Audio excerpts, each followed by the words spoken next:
నెల్లూరుకి వెళ్ళారు. వెళితే తప్పులేదు.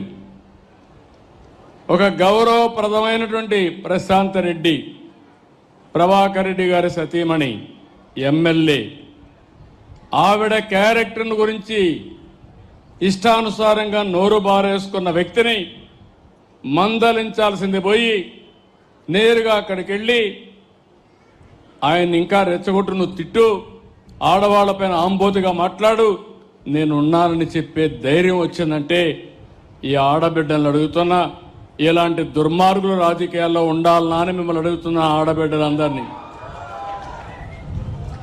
ఒక నాయకుడిగా నేనున్నాను. మా పార్టీలో ఎవరైనా తప్పు చేస్తే ఖండించాలి, కట్టడి చేయాలి, అవసరమైతే వాళ్ళ మీద కఠిన చర్య తీసుకోవాలి. అప్పుడే అందరూ భయపడతారు. నేను కూడా ప్రోత్సహిస్తే ఇంకా వాళ్ళకు అడ్డు ఆపు ఉండదు, ఇష్టానుసారం చేస్తారు. ఎలాంటి వ్యక్తులంటే నిన్న నెల్లూరు పోయాడు. నెల్లూరులో బంగారుపాలెం పుట్టింది.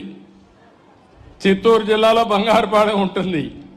బంగారుపాలెం పోయినప్పుడు వచ్చిన జనాభా టీవీలో వేసిన ఇది తీసుకొని నిన్న టీవీలో ఆ స్క్రోలింగ్ పెట్టి నిన్న మనుషులు వచ్చినట్టు నిన్న వేసే పరిస్థితికి వచ్చారంటే మీరు గుర్తుపెట్టుకోవాల్సింది, ఆ సాక్షి పేపర్లో ఏది వచ్చినా దాన్ని మీరు నమ్మితే గోదావరి పట్టుకొని, ఇది కుక్కతోక పట్టుకొని గోదావరి ఇది నిట్టే అవుతుంది. జాగ్రత్తగా ఉండండి.